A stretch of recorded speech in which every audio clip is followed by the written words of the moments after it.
In this video, we'll go through an ethics of care case study.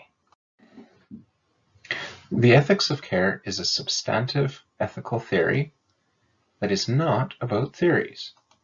In other words, it doesn't rely on abstract concepts like rights, rules, or justice. Instead, being good is always within the context of relationships. To be a good person means to be a good friend, a good colleague, a good parent, a good partner, etc. The scenario that we'll be applying to the ethics of care to involves charity. Your longtime best friend is going to school, but she hasn't been able to save up enough money to afford all of her tuition. You have a bit of extra money saved, so you consider giving her the money as a gift. While you are deciding, you get an email from the Students' Union. They say that if you donate money to them, they'll help students who can't afford textbooks. For the amount of extra money you have, you could donate enough to help 3 students with their textbooks. Your friend would never know, since you haven't told her about the decision you're making. What should you do? Should you help your friend or donate to the student's charity? The first aspect of the situation that the ethics of care will look at is whether or not you are being attentive. Being attentive involves recognizing others' needs. Your friend needs tuition to realize her goals, and the 3 strangers need textbook to realize their goals. First, let's look at the relationship with your friend. Friendship. What does friendship require? Does it require you paying your friend's tuition? Will giving her the money address her needs? In other words, is it enough money that it will be what it takes to help her accomplish her goals? If you don't give her the money, can she still accomplish her goals, even if it's delayed because she has to save up more money? The relationship to the strangers is a little bit harder to pin down. Is it that you are members of the same student body? Are you just members of the same society? You can't really know. What would those relationships require? To what extent are you morally obligated to attend to their needs? Again, if they're just members of the same student body or members of the same society, that doesn't really imply that you have a lot of obligation to recognize their needs. And if you have no connection, there's nothing really that you can recognize. The second aspect of the scenario that the ethics of care will look at is responsibility. And this means taking others' issues onto yourself. How responsible are you for a friend's schooling, their professional development, their happiness? On the other hand, how responsible are you for a member of society's education? What are each of those 3 students who might get textbooks from your donation studying? Are you responsible for supporting those professions? For example, medicine, social work, something else with social impact? The third aspect that the ethics of care will look at in this scenario is whether or not, by helping, you are being competent. Competence here means, are you able to follow through and successfully help? If you give your friend the money, will your friend spend the money the way that you intend? Do you need to ensure that? In other words, if you try and help, can you be sure that you will succeed at helping? On the other hand, if you give the money to the charity, do you know that they'll actually disperse the money as they said they would? What portion of it will go to their administration fees? How do they choose who receives the money? These are all questions which you'll have to be able to answer if you are going to competently help these 3 strangers.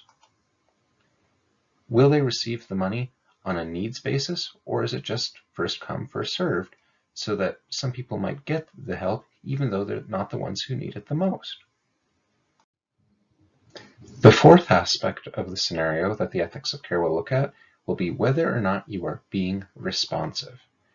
Being responsive involves reacting according to people's actual circumstances, not some idealized abstraction of what they should be like. In other words, what do you know about your friend's situation? What are all of the aspects of the context which are relevant to the situation. Does your friend have particular gifts or disabilities? Is there something about the current situation which would make it exceptionally easy or exceptionally hard for her to pay the tuition on her own? Is this a particularly important moment in your friend's life where getting through this process will be that much more valuable or harmful? On the other hand, what can you know about the strangers, the charity recipients? What can you know about them? Since you don't know who those people will be, you can't really respond to them at all. You can't respond to their particular needs. All you'll know about them is that they applied for this support from the Students' Union.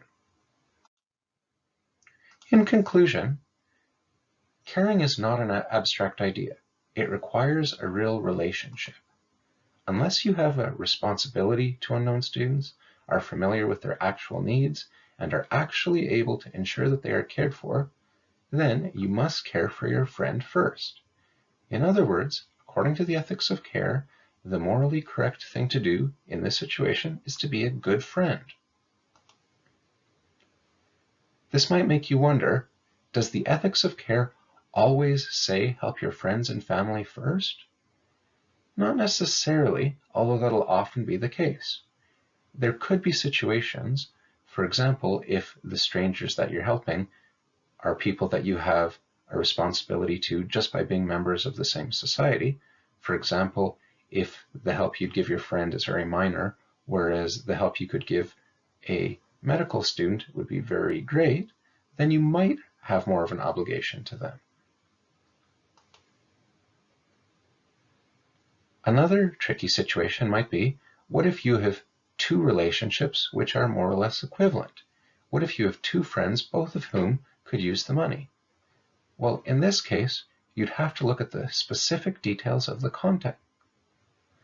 It's not just about what your relationship is with the person, whether or not they're good friends or best friends or siblings or parents. It also depends on their situation.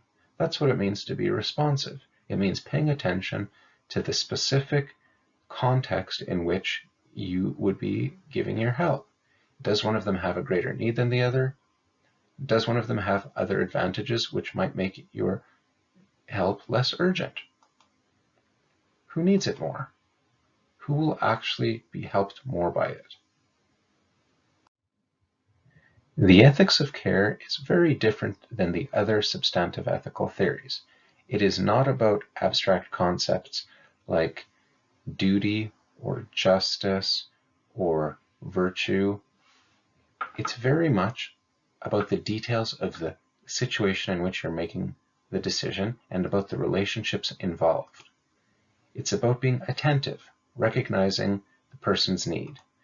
It's about being responsible and taking it upon yourself to help another person. It's about competence, making sure that whatever help you give, that you give it well. It's about being responsive and taking into account people's actual situations, not just an abstract calculation of the likely results. Thank you for watching.